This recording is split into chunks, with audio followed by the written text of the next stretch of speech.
मुमरा कालवा की राजनीति में सियासी पारा एक बार फिर चढ़ गया है। एआईएमआईएम नेता इम्तियाज जलील ने पार्टी पर लगे जातिवाद के आरोपों को सिरे से खारिज करते हुए मुमरा और कालवा की जनता ने भारी बहुमत से जिताया है, ऐसा बताया है। नमस्कार, आप देख रहे हैं महान्यूज 7 के लिए मैं नंदिनी बर्वे। मुंबई महाराष्ट्र में 125 सीटें जीतना एक बड़ी छलांग है। जलील ने कहा कि एआईएमआईएम संविधान के दायरे में राजनीति करती है और ओवैसी देश के सबसे बड़े नेता है जो संविधान बचाने की बात करते हैं। उन्होंने भाजपा पर सत्ता के लिए हिंदू राष्ट्र का नैरेटिव गढ़ने का आरोप लगाया। जलील ने सवाल उठाया है, जब नीतीश राणे जैसे नेताओं के भड़काऊ बयानों पर कोई कार्रवाई नहीं होती तो एआईएमआईएम पार्षद शहर शेख के बयान पर नोटिस क्यों? उन्होंने साफ कहा, शहर का बयान पार्टी का बयान है, माफी मांगी नहीं जाएगी। हरा रंग किसी जाति या धर्म का नहीं, लेकिन राजनीति में रंगों को बांटने की कोशिश की जा रही है। वहीं शहर शेख ने कहा, उनके बयान को तोड़ मरोड़ कर पेश किया गया है और वे हिंदू मुसलमान की राजनीति खत्म करने की बात कर रहे हैं। आजच्या या पत्रकार परिषदेच्या निमित्ताने मी मुंब्रा आणि कलवा या जनतेचा मी आभारी आहे की ज्यांनी यावेळी आम्हाला भरभरून मतदान दिलेले आहे। याच्या व्यतिरिक्त मुंबईमध्येही आम्हाला चांगलं यश मिळालेलं आहे। 8 सीट्स आम्ही जिंकले आहे आणि पूर्ण महाराष्ट्रामध्ये सांगायचे असेल तर 125 सीट्स जिंकून खूप भरारी आम्ही घेतलेली आहे। आणि जेव्हा या पक्षाच्या बाबतीत लोक बोलायचे हे जातीवादी पक्ष आहे, हे असा पक्ष आहे, तसा पक्ष आहे, आणि आता सुद्धा ज्या प्रकारे सोशल मीडियावर आणि काही मीडिया चॅनल्सवर डिबेट्स सुरू आहे की एमआयएम इतकं मोठं कसं होऊ शकतं। संविधानाने आम्हाला अधिकार दिलेला आहे आणि देशामध्ये मला असं वाटत नाही कोणता दुसरा नेता असदुद्दीन ओवैसी साहेब पेक्षा जास्त मोठा आहे, जे वारंवार लोकसभेमध्ये संविधानाला आपण कसा वाचवू शकतो, या देश संविधानाप्रमाणे आपल्याला चालवायचं आहे, हे वारंवार ते लोकसभेमध्ये बोलत राहिलेले आहे। पण दुर्दैवाने या देशामध्ये मागच्या 10 वर्षामध्ये जेव्हापासून भारतीय जनता पार्टी सत्तेमध्ये आली तर त्या दिवसापासून या देशाला आपल्याला हिंदू राष्ट्र करायचं, भगवाकरण करायचं या देशाचा, आणि कशा प्रकारे जाती धर्मामध्ये तेढ निर्माण करण्याचं काम फक्त सत्ता घेण्यासाठी जे राजनीतिक पक्ष हे करत आहे, आम्ही त्याची निंदा करतो। आणि जेव्हा हे याची निंदा करतो त्याच्यामध्ये सर्वप्रथम भारतीय जनता पार्टी, त्याच लाईन मध्ये एकनाथ शिंदे साहेबांची शिवसेना, अजितदादाची एनसीपी, हे सगळं याच्यामध्ये सामील आहे की आता आपल्याला सत्ता पाहिजे तर कोणत्याही लेवलवर आपल्याला जायचं आहे। जाती धर्मामध्ये तेढ निर्माण करून आपण कुर्सी कशा आपली घेता येतं याच्या बाबतीत या पक्षांनी काम केलेलं आहे। मी जनतेचा खूप खूप धन्यवाद देतो, महाराष्ट्राची जनतेला, आणि आमच्यावर एक खूप मोठी जबाबदारी आलेली आहे की आम्ही या पक्षाला पुढे कशा अजून मोठा करता येतील याच्या बाबतीत आम्ही प्रयत्न करणार आहे। मी पुन्हा एकदा मुंब्राची जनतेचा खूप खूप धन्यवाद देतो। आणि जेव्हा देश या गोष्टीची चर्चा करत होतो की एमआयएम हिरवा रंगाचा आहे, त्यावेळी एमआयएम एका हिंदू बांधवाला, विजय ओबाले याला एमआयएम ची जबाबदारी मुंबई महानगरपालिका बीएमसी मध्ये आमच्या पार्टीचा प्रतिनिधित्व कोणी करणार असेल, नेतृत्व करणार असेल तर ते आमचा एक हिंदू बांधव आहे, ज्यांना आम्ही तिकीट देऊन मुस्लिम बहुल भागातून त्याला निवडून आणलेलं आहे आणि त्याला आम्ही बीएमसी मध्ये गट नेत्याची जबाबदारी दिलेली आहे। आम्हाला काही फरक पडत नाही की लोक आमच्या पक्षाच्या बाबतीत काय बोलत आहे, काय आमची आलोचना करत आहे, चेष्टा करत आहे, कशा प्रकारचे वक्तव्य आम्ही मागच्या काही दिवसामध्ये ऐकलेले आहे, त्याची पर्वा न करता आम्हाला पुढे जायचं आहे। आणि पुढे जाताना सर्व जाती धर्माचे लोकांना सोबत घेऊन आम्ही या राज्यामध्ये, या देशामध्ये पुढे जाणार आहे। अनेक शहरामध्ये तुम्ही बघा की किती एससी लोकांना, शेड्यूल कास्ट लोकांना आम्ही निवडून आणलेले आहे, शेड्यूल ट्राईब लोकांना आम्ही निवडून आणलेले आहे, ओबीसी हिंदू समाजाच्या लोकांना आम्ही निवडून आणलेले आहे. या 125 मध्ये कोणकोणत्या जातीचे धर्माचे लोक आहे याच्या बाबतीत आपण एकदा त्याच्या बाबतीत थोडासा विश्लेषण केलं तर आपल्याला चांगलं होईल. या मुंबऱ्यामध्येही जेव्हा आपण हिरवा, भगवा, निळा याच्या बाबतीत हे करत होते, आमचे भाऊ सारंग भाऊ मयूर सारंग साहेब, हे MIM ने त्यांना तिकीट दिलं आणि आमची प्रामाणिक इच्छा होती की त्यांनीही निवडून यायला पाहिजे होतं. आता या जिल्हा परिषदच्या निवडणूक सुरू आहे. एक उदाहरण म्हणून आपल्याला सांगतो की जे पंचायत समितीचे, माझ्याकडे जिल्हा परिषदचे आम्ही 6 सीट्स लढत आहे आणि पंचायत समितीचे आम्ही 15 सीट्स लढत आहे. त्या 15 पैकी 9 जे आहे ते हिंदू समाजाचे आहे. त्याच्यामध्ये मराठा समाजातले आहे, हिंदू समाजातले, ओबीसी समाजातले लोक आहे, त्यांना आम्ही तिकीट दिलेले आहे. लाईन मध्ये उभे राहून ते आमच्या तिकीट मागत होते. मग एका साईडला जनता आमच्या सोबत, जनताचा विश्वास जे आहे ते MIM वर वाढत चाललेला आहे. ओवेसी साहेबांना त्यांनी बघितलेले आहे की जेव्हा या देशावर जेव्हा हल्ला चढवण्यात आलं होतं, एकमेव नेता होता की ज्यांनी विदेशात जाऊन की नाही हे धरती आमची आहे, हा देश आमचा आहे, त्यांनी कशा प्रामाणिकपणे आपली भूमिका मांडली होती, लोकसभेमध्ये कशी प्रामाणिकपणे आपली भूमिका मांडली होती. आता जेव्हा ज्या पक्षांचा पराभव होतो तर त्यांना असं वाटतं की सगळ्यात सॉफ्ट पंचिंग बॅग कोण आहे, तर MIM पक्ष आहे. हम हारे तो परेशानी होती है कि हम किसी को जिताने के लिए आए हैं और अब हम जीते हैं तो उसकी परेशानी हो रही है कि ये जीते कैसा है. तो ये तो हमारे लिए बड़ी दिक्कत की बात हो गई है कि हम हारना भी नहीं और जीतना भी नहीं है करके. तो ऐसी सिचुएशन के अंदर आपने लेकर आए, लेकिन हमें कोई फर्क नहीं पड़ता है. जिसको बोलना नहीं बोल रहा हूं मैं, जिसको भोंकना है वो भोंकते रहे, हमें कोई फर्क नहीं पड़ने वाला है. इसके बाद आगे के आपके अगर जो भी सवाल होंगे तो हम आपके सवाल में आज जो भगवा पहने हैं, क्या इसका भी कोई मकसद है? देखिए, मेरी गाड़ी के अंदर भगवा भी था, हरा भी था, नीला भी था, पीला भी था, सफेद भी था. अफसोस इस बात का ये हो गया है कि आपने इस देश को रंगों के अंदर बांट दिया है. कोई हुकूमत, कोई संविधान, कोई कानून ये नहीं कहता है कि ये रंग जो है ये किसी एक विशिष्ट जाति से जुड़ा हुआ है करके. मैंने हरा रंग भी पहना हुआ था, अभी मुझे किसी ने गाड़ी में चढ़ते चढ़ते ये रंग ये पहना दिया तो मैंने ये भी पहन लिया है करके. लेकिन लोगों को ऐसा लग रहा है कि साहब ये रंग जो है ना, ये जात के साथ, ये रंग ये जात के साथ, ये रंग ये जात के साथ, ऐसा कुछ नहीं है साहब. और जिन लोगों की घटिया सोच होती है वो इस तरह के फालतू मुद्दों के ऊपर व्यस्त रहते हैं. लेकिन सर कहीं ना कहीं सुमैया जी को जो कि हरे रंग से बड़ा ही तकलीफ थी, उन्होंने कई सवाल उठाए, चार्जशीट को लेकर कंप्लेंट भी की.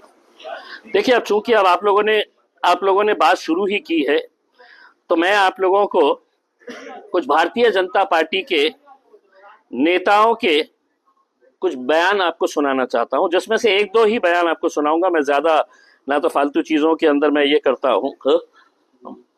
तो अगर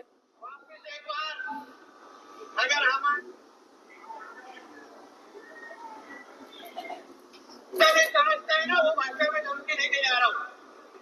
हमारे रामगिरी महाराज के खिलाफ अगर कुछ भी मस्ती तुम लोग ने कितने भी की, हमारे मस्जिदों के अंदर आके तुम के मारेंगे, इतना ध्यान रखो. तुम्हारे मस्जिदों के अंदर आकर घुसकर तुम्हें मारेंगे. मैं अब मुंब्रा की पुलिस से एक सवाल करने के लिए आया हूं. इसको नोटिस दिए थे आपने? हर रोज अहमदनगर का एक MLA अजीत पवार की पार्टी का मुसलमानों के खिलाफ जहर उगलता है. भाजपा की एक महिला है, हर रोज मुसलमानों के बारे में जहर उगलती है. कितने लोगों को आपने नोटिस दिए हैं, मुझे ये बताइए. क्या कानून इनके लिए अलग है? क्या कानून हमारे लिए अलग है? सिर्फ एक तोतला आके यहां पर खड़ा हो जाएगा 2-5 लोगों को लेकर. तो मैं मुंब्रा पुलिस को ये कहना चाहता हूं, अगर ये तोतला जितने लोग तुम्हारे पुलिस स्टेशन में लेकर आया उससे 10 गुना लोग हैं तो मैं तुम्हारे पुलिस स्टेशन में लेकर आ सकता हूं. हमें कोई इसका है तो राजनीतिक कोई खेल नहीं खेलना है. हम जीत कर आए हैं, हमारी जिम्मेदारी बड़ी है। हम सभी जात धर्म और मजहब के लोगों को साथ में लेकर चलना चाहते हैं, लेकिन एक बच्ची के बयान के ऊपर आप इतना बड़ा बवाल मचा दे रहे हैं। देश भर में है तो डिबेट चल रहा है, यानी कि देश भर के अंदर और कोई मुद्दा बचा ही नहीं है करके। और वो आके कहते हैं कि नहीं साहब, हमने है तो कंप्लेन दे डाले है, एक्शन लेना। किस कानून के तहत एक्शन लेना है? मैं उस तोतले से पूछता हूं, बताओ मुझे कौन से कानून के तहत। मैं मुमरा की पुलिस से यह सवाल करने के लिए आया हूं, कौन से कानून के तहत तुमने है तो ये नोटिस दिए है हमारी बच्ची को? या हुकूमत, एक सुनिए पहले, हुकूमत आपकी है तो क्या मतलब यह है कि कानून आपके हिसाब से चलेगा? किस सेक्शन के अंडर में है तो आपने ये दिए है? क्या ऐसा आपको ये लगा है? ये इनके भारतीय जनता पार्टी के पिल्ले रोज है तो मस्जिदों में घुस के मारेंगे, पाकिस्तान चले जाओ, तुम्हारे बाप का सूरत तक तुम देख नहीं पाएंगे करके ये इस तरह के बयान देने वाले महाराष्ट्र की पुलिस क्या इन लोगों की गुलाम हो चुकी है? मुमरा की पुलिस इतनी डरती है कि ये 4-6 चिल्लर लोग आ जाते हैं और है तो आप नोटिस इशू कर देते हैं करके। किस बुनियाद के ऊपर आपने नोटिस इशू किए हैं करके? और मैं एक मर्तबा, आप सुन लीजिएगा, हमारी ये जो बच्ची चुनकर आई है शहर, उसके स्टेटमेंट से हम कतई किनारा नहीं कर रहे हैं, बिल्कुल नहीं कर रहे हैं। हम पूरी तरह से, पूरी मजबूती के साथ मजलिस इत्तेहाद और मुस्लिमीन एक बार फिर से कहकर जा रहे हैं कि सिर्फ मुमरा की क्या बात कर रहे हैं तुम। आने वाले वक्त के अंदर हम महाराष्ट्र के अंदर हम अच्छा खासा हरे रंग को फैलाएंगे। ये सुनिए सुनिए सुनिए, ये प्रेस कॉन्फ्रेंस है, इसमें आप कोई भाषण नहीं दे रहे। ये सुनिए, ये देवेंद्र फडणवीस की फोटो है, ये सुनिए, ए हटाओ उनको। ये देवेंद्र फडणवीस की फोटो है, औरंगाबाद के अंदर हर चौराहे के ऊपर लगाई गई है। क्या लिखा है उसके ऊपर? छत्रपती संभाजीनगर ने भगव्याची शान राखली। तुमच्यासाठी भगव्याची शान राखली आणि आमची मुली जेव्हा हे म्हणतं की नाही आम्ही हिरवा रंग मुमऱ्यामध्ये हे करणार आहे, तर इतकं वाईट कि उसके ऊपर आप है तो डराने धमकाने नोटिसेस इश्यू करने की बात कर रहे हैं करके। अब मैं आपके जरिए ये तोतले को बोल रहा हूं कि तुमने इस बच्ची के, छोटी बच्ची है, पहली मर्तबा जीत कर आई है, उसका जोश है, लेकिन मैं अगर बोल के जा रहा हूं, अब तुझे चैलेंज कर रहा हूं मैं कि मेरे खिलाफ तू क्या कार्रवाई कर सकता है, क्योंकि कायदे कानून हमको भी अच्छी तरीके से समझ में आते हैं। हम कोई डर के दब के झुक के है तो ये करने वाले हैं, ऐसा नहीं है करके। और मैं एक बार फिर से ये बताना चाहता हूं, अगर तुम्हारी भारतीय जनता पार्टी की हुकूमत है महाराष्ट्र के अंदर और तुम ये समझ रहे हम कुछ भी करेंगे, मुमरा के अंदर अगर दोबारा ये तोतला यहां पर आया तो एक बात समझ लेने का, मैं दोबारा यहां पर आऊंगा और भरे चौराहे के ऊपर बड़ा स्क्रीन लगवाकर उसकी जो ब्लू फिल्म है, मैं है तो वो फिल्म है तो भरे चौराहे के ऊपर दिखाऊंगा। तुम हमको सिखा रहे हो, तुम्हारा खुद का चरित्र क्या है तुम देखिएगा। और तुम ये समझ रहे होंगे कि भाई मैं आऊंगा, आके है तो यहां पर पुलिस वालों के ऊपर दबाव देकर चला जाऊंगा करके। तो इनकी पार्टी गुंडे और मवालियों से भरी पड़ी हुई है। पुलिस अगर इनको कंट्रोल नहीं कर सक रही है तो आप हमारे ऊपर दबाव डालेंगे कि नहीं साहब ये आया था, कौन है, उसका वजूद क्या है, क्या ये? पण साहेब, पोलिसांनी आज स्टेटमेंट जारी केले की त्यांनी त्यांच्या वक्तव्याची माफी मागितली, म्हणून माफी मागितली गेली आहे की नाही याचं स्पष्टीकरण आले। देखिए, इस बच्ची के ऊपर जिस तरीके से, उनके परिवार के ऊपर जिस तरीके से प्रेशर लाया जा रहा था, उसमें हमने कहीं पर भी, आज हमने मीटिंग लेकर ये कहा है कि देखिए हमारी जीत हुई है, हमें लोगों ने है तो आवाम ने है तो कबूल किया है, एक्सेप्ट किया है, थाने के उन्होंने यहाँ के सर्वे सर्वा है उसमें लेकिन उनको एक बात बता देना चाहता हूँ, भाजपा कब आपको उठाकर फेंकने वाली है, आप इंतजार करिए कितने दिन आप बचे हुए हैं। ऐसा दूध में से मक्खी निकालते हैं निकाल। इम्तियाज भाई, शहर की तरफ आते हैं, 5 नगर से मिले इस चुनाव में आपकी पार्टी को 5 से 25 बनाने की अगली रणनीति क्या होगी, किस तरीके से एमआईएम? देखिए, हमने अंदर बैठ के है तो यही बात किए है कि हमारे जो बाकी के जो एक पैनल 9,500 वोट एक एक ने लिया है, 9,000 9,500 लोग। इसका मतलब ये है कि 9,500 लोगों ने आपको अपना नेता कबूल किया है, मान लिया है करके। तो आपको लोगों के बीच में रहना है, लोगों के बीच में रह के आपको काम करना है, और यकीनन ये आंकड़ा बहुत बढ़ेगा। और अच्छे तरीके से और भी मुमरा के अंदर मजलिस कैसे फैल सकती है, देश में कैसे फैल सकती है, हरा भरा मजलिस को कैसा किया जा सकता है, हम करेंगे पूरी तरीके से। एकंदरीत तुमचे जेवढे कॅन्डिडेट होते त्यांनी एकंदरीत 70 ते 80,000 मतं घेतलेली आहे. येणाऱ्या विधानसभा निवडणुकीमध्ये याचा फटका जो आहे तो स्थानिक आमदार जे आहेत त्यांना बसू शकतो का? तुमच्या माध्यमातून कुठला कॅन्डिडेट जो आहे आम्हाला काही देणं घेणं नाही, कोणाला फटका बसणार, कोणी टपकणार, कोणाचा काय होणार करके आम्ही आमच्या बाबतीत विचार करणार। आम्ही जिथे निवडून येऊ शकतो आम्ही त्या ताकदीने आम्ही इलेक्शन लढणार। आणि स्वाभाविक आहे हजारोंच्या संख्येने जेव्हा लोक तुम्हाला मतदान करतं तो हवा बदल रही है ये समजणार। प्रश्न त्याला थोडं बोलू. कारण का आव्हाडांच्याच विरोधामध्ये भाषणामध्ये वक्तव्य केली जात होती आणि त्यांचा ते आमदार आहेत गिलानी पद्धतीचे आमदार आहे, म्हणून त्यांनी असं विचारलं की आता जी ताकद वाढली येणाऱ्या विधानसभामध्ये MIM तिथे पूर्ण तिथे आपला आमदार म्हणून आणला। इच्छा तर आहे, खूप इच्छा आहे। आमदार काय खासदारकीचाही विचार, खासदारकीचाही विचार, खासदारकीचाही विचार करू शकतो। क्या है कि एक मर्तबा जीत हासिल होने के बाद आपके भी हौसले बुलंद होते हैं इसमें। आज तक हमारे पास जो नौजवान तबका था, यंगस्टर्स थे, वो मजलिस के साथ जुड़े। अब आज हमारे पास डॉक्टर आसिफ जैसे लोग हैं, के जैसे बिल्डर है, और भी अच्छे अच्छे लोग जो है वो आज मजलिस के साथ जुड़ रहे हैं। और समाजवादी पार्टी के बड़े बड़े नेता हमारे साथ, मन्नान भाई समाजवादी पार्टी के अध्यक्ष है। जितना मजलिस के जीतने की हमको खुशी थी उतना ही अफसोस मुझे जाती तौर के ऊपर इस बात को लेकर है कि मुंबई में ये 2 सीट जीते कैसा करके। परंतु वो भी नाही। ज्यावेळी किरीट समय मुंब्रा पोलीस स्टेशनला आले त्यांनी असं सांगितलं की मुंब्रामध्ये राहणारे 20% हिंदू आहेत ते खतऱ्यामध्ये। शेर शेखीने जे बयान दिला होता, तुमच्या पक्षातल्या कुठलाही अध्यक्ष असो किंवा इतर नेत्यांनी मुंब्रा पोलिसांना भेट दिली नाही, त्यांनी जाब देखील विचारला नाही की मुंब्र्यातल्या 20% हिंदूंना आमच्या एका ज्या नेत्यांमध्ये वक्तव्य आलं त्यामुळे पुढे धोका नाही असं तुम्ही कोणी विचारलं? अच्छा, मी आपल्याला विचारतो हे प्रश्न, शहर शेखचं जे स्टेटमेंट आहे ते कोणत्या आधारावर हे महाशय म्हणतात की एका प्रकारे तिने हिंदू लोकांना त्यांनी धमकावले की येणाऱ्या 5 वर्षामध्ये तुम्हाला इथून आम्ही हाकलून देणार आहे। आम्ही असं म्हटलं असते, तिचं स्टेटमेंट असं असलं असतं तर एक हिंदू भाऊ आज आमच्या स्टेजवर सोबत आहे का नाही आहे?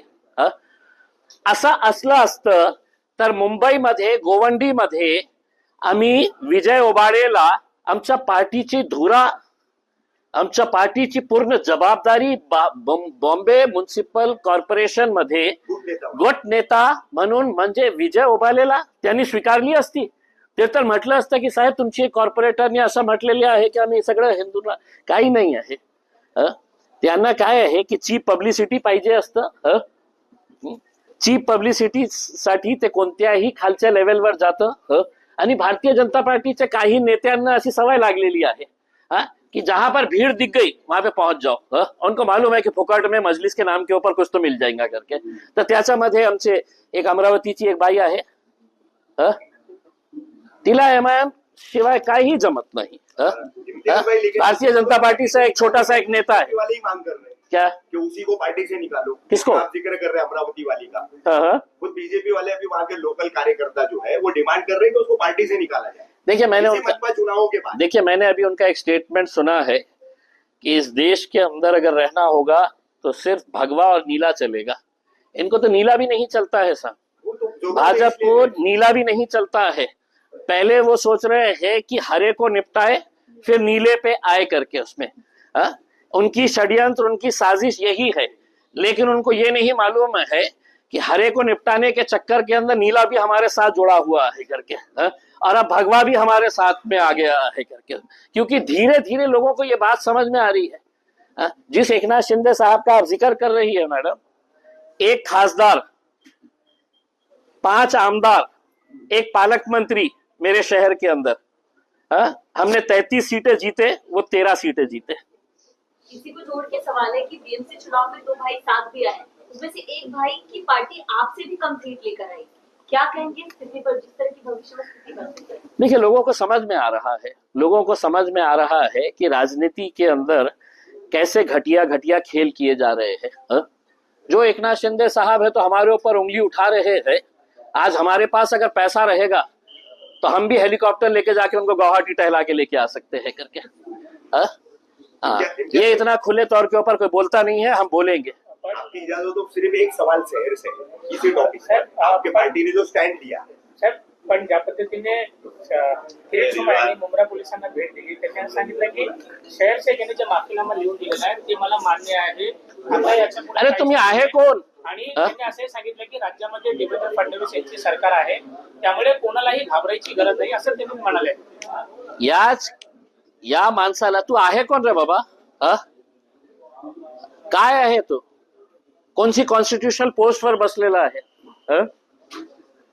कोणता अधिकार आहे तुम्हाला की आम्हाला मान्य आहे, आम्ही पोलीस स्टेशनला गेलं? अरे आता मी जाऊ शकतो ना पोलीस स्टेशनला, आणि बघायचं आहे का तोतल्याला की मी किती लोकांना घेऊन जाऊ शकतो?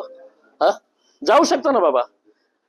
पण असं दाखवायचं की म्हणजे खूप महान आहे, खूप मोठा नेता आहे, अरे चिल्लर, आता आम्ही गिनतच नाहीये त्याला। म्हणजे माझ्यासाठी म्हणजे हे किरीट सोमय्या सारखे चिल्लर लोकांना मी मतलब भावच देत नाही आहे। त्यांचं काम काय राहिलेलं आहे? शहरामध्ये जायचं, तुम तो बद तिथे वो पुलिस वाले परेशान हो जाते। साहब, मेरे को एक पुलिस वाला बोला कि साहब वो आता है, हमको इतनी प्रॉब्लम हो जाता है, उन्हें क्या बोलता है और हमको समझ में नहीं आता है करके। तो अब ये लोगों को क्या हो गया है कि इनको ऐसा लगता है कि हम एमआईएम के अगेंस्ट नहीं बोले तो हमको मीडिया वाले दिखाएंगे ही नहीं, मीडिया वाले हमारे पीछे आएंगे ही नहीं करके उसमें। तो एमआईएम के खिलाफ बोलते रहो तो मीडिया वाले बूम लेके घूमते रहेंगे उसमें। मैं बोल दिया हूँ ना शहर की तरफ से। देखिए मैंने शहर की तरफ से, आप ये समझ लीजिएगा कि मैं शहर की तरफ से बोल रहा हूँ। आप शहर से क्या पूछना चाहते हैं मुझसे? हाँ ये है, हाँ उतना तो मैं भी चाहूंगा, उतना तो मैं भी चाहूंगा। ये रिकॉर्ड करिए आप लोग, बोलिए कैसे हराया। बोलो बोलो बोलो बोलो बोलो, इट विल बी। थोड़ा आगे हो। और वैसे जितने भी स्टेटमेंट्स इम्तियाज सर ने अभी आपको दिए वो सब मेरे दिल के स्टेटमेंट्स है। हमारे लीडर ऐसे हैं कि हमसे हर बात उन्होंने डिस्कस करी, ऐसा कुछ भी नहीं है कि किसी के प्रेशर में आकर के मैं चुप हूँ या मैं स्टेटमेंट्स नहीं दे रहा चाह रही। ऑलरेडी 3 दिन से नेशनल मीडिया ने घेरा हुआ है और इस तरीके से घेरा हुआ है कि सभी फॉल्स एलिगेशंस के साथ। लेकिन थैंक यू सभी उन इंडियंस का जिन्होंने मेरे हक में बात की। कई सारे नॉन मुस्लिम हिंदू भाई बहनों ने भी मेरे लिए वीडियोस बनाए और सोशल मीडिया पर अपलोड किए। दिल से आप सभी का बहुत बहुत शुक्रिया। और एक बार फिर से उन हारे हुए लोगों के लिए ये स्टेटमेंट खास सभी के लिए, कैसे हराया।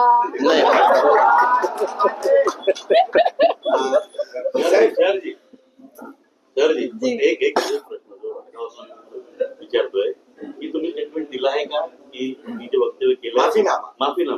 देखिए स्टेटमेंट माफीनामा मैंने नहीं दिया है, मैंने अपने स्टेटमेंट्स क्लियरली स्टेट किए हैं कि हरा जो कलर था वो मेरा रेलेवेंस हमारे पार्टी के झंडे के साथ था, जो आरजेडी का भी झंडा है अगर आप देखें तो, और कई पार्टियों का इंडिया में झंडा है। जब वो बोलते हैं कि we want to paint our city green या we want to paint our city saffron, तो उसको अनकॉन्स्टिट्यूशनल नहीं देखा जाता है, असंवैधानिक नहीं देखा जाता है। बट ये हरे कलर के साथ मुसलमानों को एक ऐसे तरीके से जोड़ दिया जाता है जिसको कम्युनलाइज करके आगे वो बात रखी जाती है। बट ये फॉल्स एलिगेशंस है। जो लोग हमको जानते हैं, जो लोग एमआईएम पार्टी में बिलीव रखते हैं, हमारे सभी सपोर्टर्स, और वो हिंदू भाई बहन भी है। हम सिर्फ हिंदुस्तान मुसलमानों का नहीं है, हिंदू भाई बहन अलग अलग धर्म जात के कई सारे लोग मिलकर के रहते हैं और उनका सपोर्ट रहा है। तो ये लोगों के लिए जवाब है कि आप हिंदू मुसलमान की राजनीति करना बंद करें। एमआईएम पार्टी एक पावर में आ रही है अल्हम्दुलिल्लाह, और किसी को इससे भी प्रॉब्लम है कि हम अल्हम्दुलिल्लाह बोलते हैं, इंशाल्लाह बोलते हैं, उसका मतलब इतनी मीडिया है तो एक बार क्लियर कर दूं, अल्हम्दुलिल्लाह का मतलब है कि थैंक गॉड, और इंशाल्लाह का मतलब है गॉड विलिंग। तो अगर हम अपने सेंटेंसेस में ये यूज करते हैं, ये हमारा बिलीफ है कि अगर अल्लाह ने चाहा तो, और हर सेंटेंस में हम अपने भगवान का जैसे लोग शुक्रिया अदा करते हैं वैसे हम अपने अल्लाह का शुक्रिया अदा करते हैं, तो हम इस चीज को मेंशन करना जरूरी समझते हैं। इससे कोई धार्मिक भावनाएं हर्ट नहीं होती, जैसे उन लोगों की एक भाषा है, ये हमारी भाषा है। तो प्लीज इस पर और धार्मिक राजनीति करना बंद करें। आज के बाद अगर आपको मुझे कवर करना है तो सिर्फ और सिर्फ मेरे काम को कवर करेंगे। दूसरा एक मुद्दा बस ये इतना शी हैज एक्सप्लेन एवरीथिंग। झालं लोकल वेळ घेणार आहे किंवा no comments, no comments, no comments. नाही खरं प्रोटोकॉल भाई बोलूंगा बाद में देता हूँ।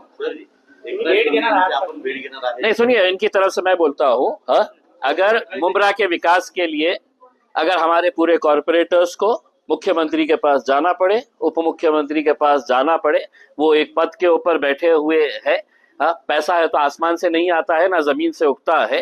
अगर हमारे शहर के विकास के लिए अगर हमारे पूरी की पूरी टीम को अगर जाना पड़े किसी के पास तो यकीनन जाएंगे, और हम पार्टी की तरफ से उनको ये इख्तियार देते हैं कि अपने शहर के विकास के लिए अगर आपको जिस किसी के पास जाकर अगर शहर का विकास होता है तो उसके लिए जरूर जाए। महान्यूज 7 के लिए मुमरा से अभिषेक भटनागर की report. This video is sponsored by Shivam Jewelry.